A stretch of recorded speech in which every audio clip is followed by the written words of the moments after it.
ন্যায্যের নামে এটা অসাম্য করা হচ্ছে। বাংলাদেশে আমরা হেফাজতে ইসলাম নামক একটা দলের যে তারা বলেছেন ভূমরা যেন ক্লাস 4 এর ঊর্ধ্বে না পড়তে পারে। ওরা মা বোনদের অধিকার অস্বীকার করতেছে, ওদের জীবনের স্বাধীনতা স্বীকার করে না। State and world of humanity, state and world of life, মানুষ হিসেবে equal rights, equal dignity, equal freedom, হেফাজত ইসলাম নামে এই দলটা, ওরা মা বোনদের শিক্ষা অধিকার, ব্যক্তিত্ব, মর্যাদা মানুষ হিসেবে স্বীকারই করে না। দর্শক, আপনাদেরকে স্বাগত জানাচ্ছি আজকের এই বিশেষ আলোচনা অনুষ্ঠানে এবং সাম্প্রতিক সময়ের গুরুত্বপূর্ণ একজন আলোচক, বিশ্ব ইসলামী ইনসানিয়াত বিপ্লবের মহামান্য ইমাম জনাব আল্লামা ইমাম হায়াত। কেমন আছেন আপনি? জি, ধন্যবাদ। আল্লাহ রাসূলের শুকরিয়া। প্রথমে আপনার কাছে আমরা জানতে চাবো যে বিশ্ব ইনসানিয়াত বিপ্লবের মূলনীতি এবং আদর্শ সম্পর্কে। জি, ধন্যবাদ আপনাকে। দয়াময় আল্লাহ তাআলার নামে শুরু করছি। সত্য মানবতার মুক্তির উৎসব প্রাণাদিক প্রিয় নবীর প্রতি সাল্লাতু সালামের সাথে শুরু করছি। বিশ্ব ইনসানিয়াত বিপ্লব, ওয়ার্ল্ড হিউম্যানিটি রেভলিউশন, এটা জীবনের মৃত সত্যকে পুনরুজ্জীবিত করা এবং মানব জীবনের যে রাজনীতি, মানবাধিকার ভিত্তিক যে মানবতার রাষ্ট্র এবং মানবতার দুনিয়ার আবার রূপরেখাকে পুনঃপ্রবর্তন করা। আর জীবনের সত্য বলতে আমরা প্রথমত এটাই বুঝি যে জীবনের মৌলিক সত্য হচ্ছে জীবন, ভাষা, গোত্র, দেশ, রাষ্ট্র, লিঙ্গ, বর্ণ সবকিছুর ঊর্ধ্বে। আজকে ভাষা, গোত্র, দেশ, রাষ্ট্র, লিঙ্গ, বর্ণ, বর্ডারের মাধ্যমে মানুষে যে বিভেদ, বৈষম্য, বিদ্বেষ, সংকীর্ণতা, মারামারি, যুদ্ধবিগ্রহ, এগুলোর ঊর্ধ্বে, এগুলো থেকে মানবতাকে মুক্ত করার জন্য সর্বপ্রথম আত্মিক বিপ্লব প্রয়োজন।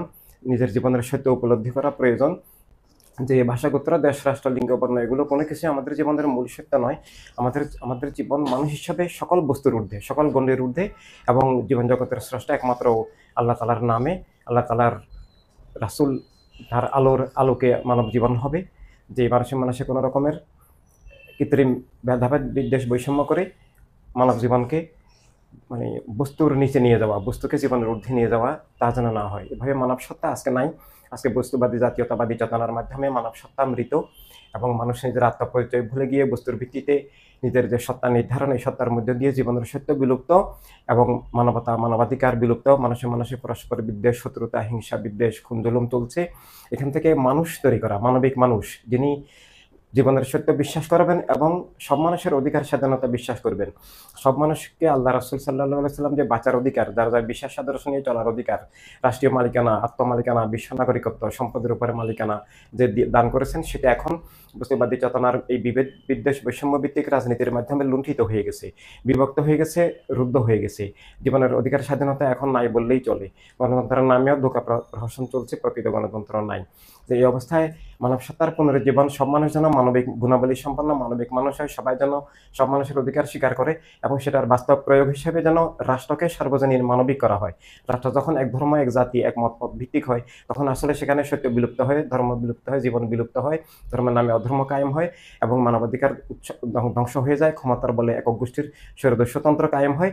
তাই মানবাধিকার, মানব জীবনের স্বাধীনতায় বিশ্বাস করতে গেলে মানবতার রাষ্ট্র লাগবে, মানবতার দুনিয়া লাগবে এবং সেটা তৈরি করার জন্য প্রচলিত গোষ্ঠীবাদী যে মানবতা বিরোধী, মানবতা বিধ্বংসী স্বৈর রাজনীতি, তা থেকে মুক্ত হয়ে সব মানুষের প্রতিনিধিত্বশীল মানবতা রাজনীতি আমাদেরকে প্রবর্তন করতে হবে।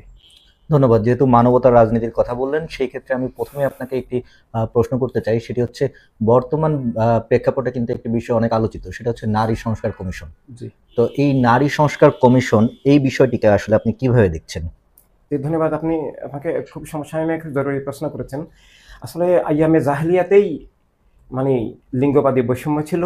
এই মানে লিঙ্গগত যে একটা সুপিরিয়রিটি বা ইনফেরিয়রিটি, এগুলো ছিল। কিন্তু কলেমা এসে আমাদের প্রিয় নবী আল্লাহ তাআলার পক্ষ থেকে এসে কলেমা দিয়ে যে কলেমার ঘোষণা দিলেন যে একমাত্র আল্লাহর নামে জীবন হবে, কোনো বস্তুর ভিত্তিতে কোনো বৈষম্য করা হবে না, মানুষ হিসেবে সবাই সমান। লিঙ্গের ভিত্তিতে বা বর্ণের ভিত্তিতে বা গোত্রের ভিত্তিতে বা ভাষার ভিত্তিতে কোনো রকমের উচ্চ নিচ বা কোনো রকমের বিদ্বেষ, বৈষম্য নাই, যেটাকে বিদায় হজ বলা হয়, অর্থাৎ আমরা এটাকে বিশেষ হজ বলি। সেখানেও আল্লাহর হাবিব সাল্লাল্লাহু আলাইহি সাল্লামের ঘোষণা যে মানুষের উপরে অন্য কোনো মানুষের কোনো বস্তুগত বিভেদ, বৈষম্য, উচ্চ নিচ হবে না। ভাষার কারণে বা দেশের কারণে, রাষ্ট্রের কারণে, বর্ণের কারণে, লিঙ্গের কারণে কেউ কারো উপরে শ্রেষ্ঠও নয়, কেউ অধম নয়, কেউ নিচও নয়, কেউ উচ্চও নয়। এভাবে মানবিক সাম্য এবং জীবনের সত্য প্রতিষ্ঠিত হলেই কেবলমাত্র ভাই বোন সবার সমান মর্যাদা ফিরে আসবে এবং সেটা শুধু একটা সংস্কার কমিশন দিয়ে হবে না। এটা একটা বিশাল আত্মিক বিপ্লবের প্রয়োজন, যেটার রাজনৈতিক রাষ্ট্রীয় প্রয়োগ প্রয়োজন শিক্ষা ব্যবস্থার পরিবর্তন প্রয়োজন। এখন ছোটবেলা থেকেই একটা শিশুকে শিক্ষা দেওয়া হয় বস্তুবাদী চেতনার ধারা। সে পুরুষ বা কেউ মহিলা এগুলো, বা কেউ বাঙালি, কেউ আরবি, কেউ এইভাবে ভেদাভেদ শিক্ষা দেওয়া হয়, কেউ আমেরিকান, কেউ কেউ সাদা, কেউ কালো, এইভাবে মানুষের মধ্যে বস্তুবাদী বৈষম্য সৃষ্টি করা হয়।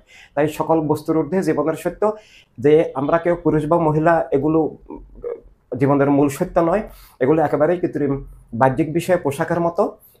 এগুলোর একটা স্তর আছে, কিন্তু জীবনের আসল সত্য হচ্ছে দৈহিক নয়, আত্মাভিত্তিক। যে সব সব আত্মাই মানবাত্মা, এবং এই মানবাত্মার অস্তিত্বের মূলে আছেন তাওহীদ রিসালাত, অর্থাৎ আল্লাহ তাআলা, কোনো বস্তু নয়, আল্লাহ রাসূল, আল্লাহর আলো।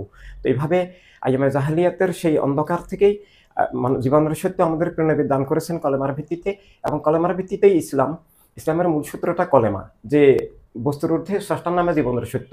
কোনো বস্তুর ভিত্তিতে ভেদাভেদ বৈষম্য হবে না। আত্মপরিচয়ের ভিত্তি লিঙ্গ নয়, ভাষা নয়, বর্ণ নয়, একমাত্র তাওহীদ রিসালাত। এভাবে আমি মানুষ, এটা একটা ভুল যেই, একটা ভাইও সেই। এখানে কোনো রকমের তারতম্য, কোনো রকমের উত্তম মধ্যম বা কোনো রকমের বৈষম্য বিদ্বেষ, এটা ইমান বিরোধী, ইসলাম বিরোধী, এটা জীবনের সত্য বিরোধী, এটা মানব জীবন অস্বীকার এবং বস্তুকে জীবনের ঊর্ধ্বে নিয়ে জীবনকে নির্বাপিত করা, জীবনের সত্যকে মানে নির্বাপিত করা, এবং আবার আইয়ামে জাহেলিয়াত মিথ্যা কায়েম হওয়া, বস্তুবাদী চেতনা কায়েম হওয়া। তাই এখন যে নারী সংস্কার নামে তারা যেটা করেছেন, এটা শুধু কেবল এটা দিয়ে হবে না, মানব জীবনের সংস্কার প্রয়োজন। একটা পুরুষকেও মানুষ হতে হবে, একটা বোনকেও মানুষ হতে হবে, একটা বোনকেও বুঝতে হবে আমি লিঙ্গের ঊর্ধ্বে মানুষ হিসাবে আমার কারো থেকে আমি কম নই, এবং একটা পুরুষকেও জানতে হবে যে লিঙ্গের কারণে আমি কোনো বড় কিছু নই, লিঙ্গ আমার জীবনের মূল সত্য নয়, সবার উপরে জীবন সত্য, মানব সত্তা সত্য, এবং সবকিছুর ঊর্ধ্বে আল্লাহ রাসূল সত্য।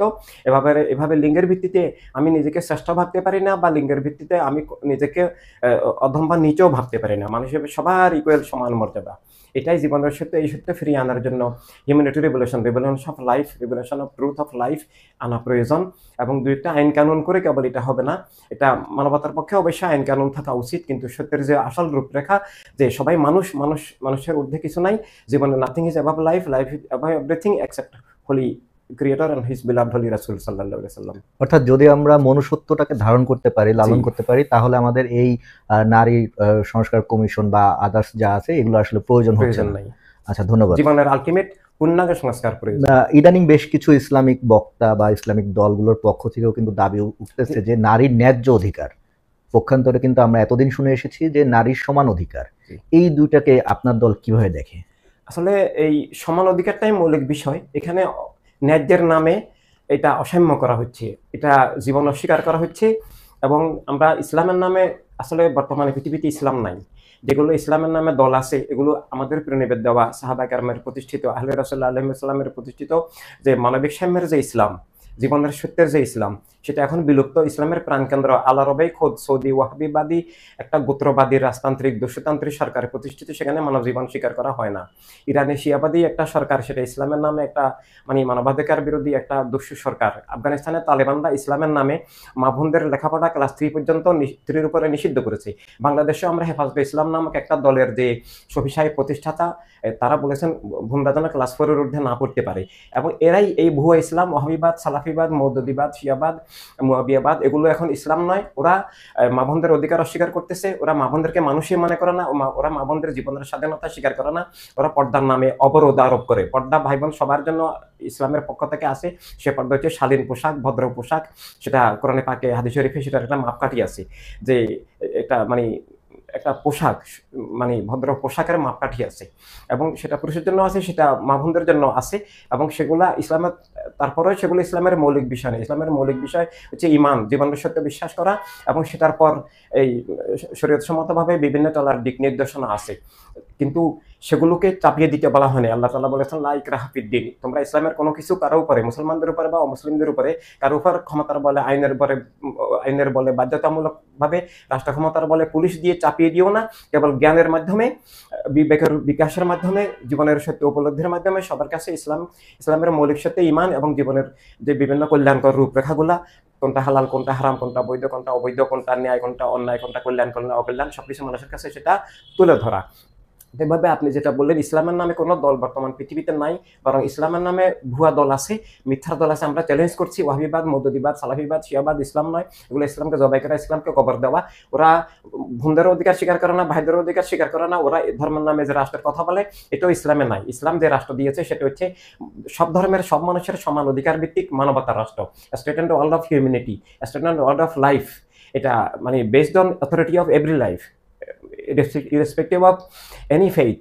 যে বিশ্বাস বা ধর্মের কারণে, মতপথের কারণে কোনো মানুষের অধিকার বা জীবনের স্বাধীনতার কোনো বৈষম্য হবে না। সব মানুষের মানুষ হিসেবে equal rights, equal dignity, equal freedom, এবং এভাবে তার রাষ্ট্র হবে। এই জন্য ইসলামের নামে রাষ্ট্র, এটা ইসলামের শিক্ষা নয়। ইসলামের রাজনীতি আছে, ইসলামের দেওয়া রাজনীতির নাম মানবতা রাজনীতি, যেটা representative of all of mankind. এটা মানে সব মানুষের প্রতিনিধিত্বশীল, যেটা মানে একক ধর্মের নামে রাষ্ট্রটা ইসলামের নামে একটা ধোঁকা প্রতারণা। রাষ্ট্র হবে সার্বজনীন মানবিক, এটাই ইসলামের নির্দেশিত রাষ্ট্র। আমাদের প্রিয় নবী যে রাষ্ট্র প্রতিষ্ঠা করে বিশ্ব মানবমণ্ডলীকে শিক্ষা দান করেছেন, সেটা যে পৃথিবীর ইতিহাসের প্রথম লিখিত সংবিধান মদিনার সনদ, সেখানে প্রথম ধারায় লেখা আছে এই রাষ্ট্রের সব ধর্মের সব মানুষ সমান অধিকার নিয়ে, যার যার বিশ্বাস আদর্শ নিয়ে, নিরাপত্তা, ইজ্জত, মর্যাদা নিয়ে স্বাধীনভাবে চলবে। এটারই গ্রামেটিক্যাল একটা ফর্মুলাগত থিওরিগত নাম হলো খেলাফতে ইনসানিয়াত বা state and world of life and humanity. এটা মানে মানবতার রাষ্ট্র। তো ইসলাম চাপিয়ে দিতে আল্লাহ নিষেধ করেছেন। বর্তমানে ইসলামের নামে যে ভুয়া দলগুলো, এগুলো ইসলাম চাপিয়ে দেওয়ার নামে ইসলামকে উৎখাত করে তাদের দলীয় মতবাদকে, তাদের কোরআন হাদিস শরীফের ভুল ব্যাখ্যাকেই ইসলামের নামে চাপিয়ে দিয়ে প্রথমত ইসলামকে কবরস্থ করে।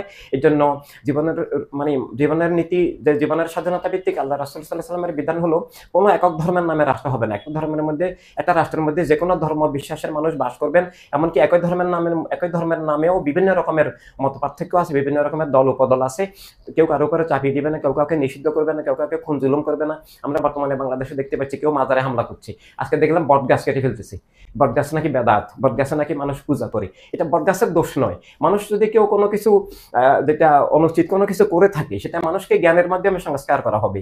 তাই বলে বটগাছ কেটে ফেলার নাম সংস্কার হতে পারে না, এগুলো ইসলাম বা ধর্ম হতে পারে না। এভাবে মানে ইসলামের নামে যে দলগুলো, এগুলো কেউ কোনোটাই ইসলামের প্রতিনিধিত্ব করে না। আমরা একেবারে চ্যালেঞ্জ করে বলতেছি, ওয়াহাবিবাদ, মৌদুদিবাদ, সালাফিবাদ এগুলো রিয়েল ইসলাম নয়। ইসলামের নামে ধোঁকা প্রতারণা, ইসলামকে ধ্বংস করার কতগুলো মিথ্যা ষড়যন্ত্র তাদের কাজের মাধ্যমে সেটা প্রমাণ হয়। যেমন সেদিন হেফাজত ইসলাম নামে এই দলটা সেদিন মানে মা বোনদেরকে এত অশালীন ভাষায় কথা বলেছে, যার কারণে 6 জন বোন তাদেরকে উকিল নোটিশ দিয়েছেন। একটা মানে পৃথিবীর সবচেয়ে নিকৃষ্ট একটা বিশ্রী শব্দ ব্যবহার করেছেন, যেটা মুখে আনাটাও মানে মানে অশোভনীয়। এভাবে ওরা মা বোনদের শিক্ষা, অধিকার, ব্যক্তিত্ব, মর্যাদা মানুষ হিসেবে স্বীকারই করে না। এবং মানুষ সত্তার ঊর্ধ্বে মুমিন সত্তা, মুমিন হিসাবে তার অধিকার বিশাল ব্যাপক। মুমিন যখন হয়ে যায় একটা মানুষ, স্বয়ং আল্লাহ এবং আল্লাহ রাসূল সাল্লাল্লাহু আলাইহি ওয়াসাল্লামের প্রতিনিধিত্ব করে, কিন্তু সেই অধিকারটা দূরের কথা, মানুষ হিসাবে অধিকার স্বীকার করে না। তাই বর্তমানে যে ইসলামের নামের দলগুলো, এগুলো কোনোটার মধ্যে কোনো বোনের নেতৃত্ব নাই, কোনো বোনের অধিকার নাই, স্বাধীনভাবে কথা বলার অধিকার নাই। পর্দার নামে অতি পর্দা আরোপ করে, ভুয়া পর্দা আরোপ করে, অবরোধ আরোপ করে, মা বোনদের লেখাপড়া নিষিদ্ধ, জীবনের বিকাশ নিষিদ্ধ, জীবনের স্বাধীনতা নিষিদ্ধ, আয় উপার্জন নিষিদ্ধ, এবং এমনকি বিয়ে শাদীতে সম্মতি পর্যন্ত নিষিদ্ধ করা হয়। পাকিস্তান, ইন্ডিয়া, আফগানিস্তান বিভিন্ন জায়গায় মা বোনদেরকে অপ্রাপ্তবয়স্ক অবস্থায় লেখাপড়া নিষিদ্ধ করে মানে একেবারেই মানে খুবই শিশু অবস্থায় বিয়ে শাদী করতে বাধ্য করা হয়, এমনকি বাজারে নিয়ে বিক্রি পর্যন্ত করে দেওয়া হয়। এটা আমরা আইএস সালাফিরা যখন ইরাক সিরিয়ার একটা অংশ যখন কিছুদিন আগে দখল করে আইএস যেটা গঠন করলো, আমরা সেখানে দেখেছি ওরা ভিন্ন মত পথের মানুষদেরকে, মা বোনদেরকে বাজারে গিয়ে গায়ে ট্যাগ লাগিয়ে বিক্রি করতেছে।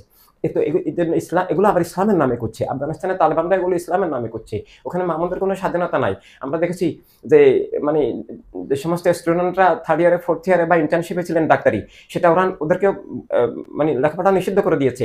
মিডওয়াইফ অর্থাৎ ধাত্রী বিজ্ঞান, ধাত্রী যে স্কুল, সেগুলো পর্যন্ত নিষেধ করে দিয়েছে। মা বোনদেরকে ওরা পুরুষদের কাছেও চিকিৎসা করতে দেয় না, আবার মেয়ে চিকিৎসকও তৈরি করবে না। তাই ইসলামের নামে পুরো আইয়ামে জাহিলিয়াতের নাম ওয়াহাবিবাদ, মৌদুদিবাদ, সালাফিবাদ, শিয়াবাদ, এরা মা বোনদের অধিকার অস্বীকার করে, অন্য সব ধর্মের মানুষের অধিকার অস্বীকার করে, এমনকি মুসলমানদের অধিকার অস্বীকার করে।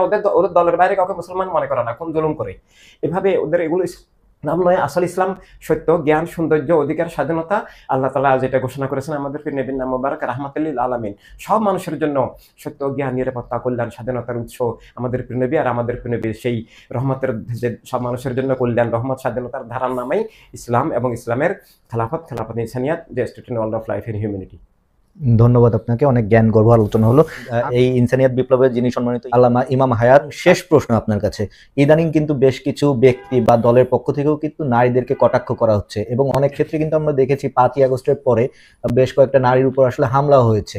এই বিষয়টিকে আসলে ইনসানিয়াত বিপ্লব কিভাবে দেখে? জি, ধন্যবাদ। এটা সত্যের উপর আঘাত, জীবনের উপর আঘাত, মানবতার উপর আঘাত, এটা আল্লাহ রাসূলের উপর আঘাত, এটা আল্লাহ রাসূলের বিরুদ্ধে যুদ্ধ। এটা মা বোনদেরকে আল্লাহ রাসূল সবচেয়ে সম্মানিত স্থান দান করেছেন। এক সাহাবী আমাদের প্রিয় নবীর কাছে গিয়ে বললেন, ইয়া রাসূলুল্লাহ সাল্লাল্লাহু আলাইহি সাল্লাম, আমার উপর কার হক সবচেয়ে বেশি? প্রিয় নবী উত্তর দিলেন, তোমার আম্মা। তারপর দ্বিতীয়বার বললেন ওই সাহাবী যে, ইয়া রাসূলুল্লাহ এরপর কে? প্রিয় নবী আবারও বললেন, তোমার আম্মা। তৃতীয়বার সাহাবী প্রশ্ন করলেন, ইয়া রাসূলুল্লাহ আমাদের উপরে কার হক সবচেয়ে বেশি? প্রিয় নবী বললেন, তোমার আম্মা। চতুর্থবার আবার প্রশ্ন করলেন তিনি, এরপর ইয়া রাসূলুল্লাহ কে? নবী বললেন, তোমার আব্বু। তো অর্থাৎ সবার উপরে মাদের সম্মান নবী দান করেছেন এবং বলেছেন সন্তানের জান্নাত মায়ের পায়ের নিচে, এবং নবী বলেছেন যে মায়ের সেবা করা, মায়ের যত্ন করা, এটাই আল্লাহ রাসূলের জীবনের সর্বোচ্চ ইবাদত। এভাবে মা বোনদেরকে ইসলাম মানে সর্বোচ্চ সম্মান দান করেছে। এভাবে ছেলে মেয়ে বলতে কোনো বৈষম্য তো স্বীকার করা হয়নি, তারপরেও বাহ্যিকভাবেও মাদেরকে মানে সবার উচ্চ সম্মান দান করা হয়েছে। এখন আজকে মা বোনদেরকে যারা ধর্মের নামে, ইসলামের নামে কটাক্ষ করছে, ইসলামের নামে এবং অন্যান্য ধর্মের নামে কটাক্ষ করছে, অনেক মসজিদে মা বোনদেরকে ঢুকতে দেওয়া হয় না, অনেক মাজার শরীফে মা বোনদেরকে যেতে দেওয়া হয় না, অথচ মদিনাতুল মুনাওয়ারা, মক্কাতুল মুকাররমাতে অবাধে সেখানে খানায় কাবায় আমাদের মা বোনরা এই 1400 বছর ধরে কন্টিনিউ কাজ বিচার করছেন, সাথে নামাজ পড়ছেন, হজ করছেন, দরবার আজমে জিয়ারত করছেন, সবকিছু করছেন, হাজিরি দিচ্ছেন।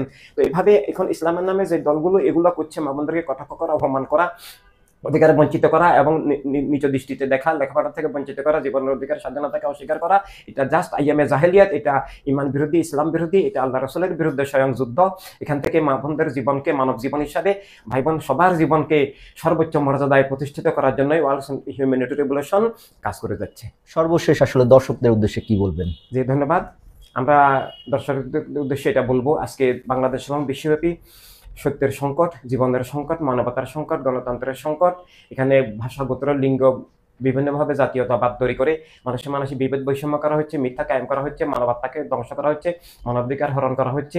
এই অবস্থায় আমরা সবার নিজের জীবন, নিজের ধর্ম, রাষ্ট্র, গণতন্ত্র, অধিকার স্বাধীনতা রক্ষার জন্য আমরা সব মানবিক মানুষ মিলে মানবতার বিপ্লবের মাধ্যমে মানবতার রাষ্ট্র, মানবতার দুনিয়া, মানবিক সমাজ, মানবিক মানুষ আমাদেরকে গড়তে হবে।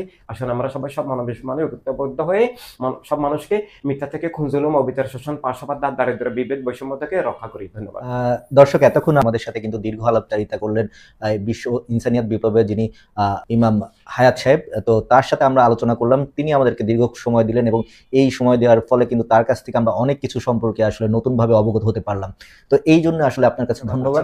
ধন্যবাদ, এবং আমাদের দর্শক ভাই বোনদেরকেও ধন্যবাদ গুরুত্বপূর্ণ বিষয়গুলোতে আলোচনা করার সুযোগ দেওয়ার জন্য। আসসালামু আলাইকুম। দর্শক, আজকের মতো এখানেই বিদায় নিচ্ছি। পরবর্তীতে আবারও আমরা যে কোনো একজন অতিথির সাথে আপনাদের সামনে হাজির হব। ততক্ষণ পর্যন্ত ভালো থাকবেন। ধন্যবাদ সবাইকে।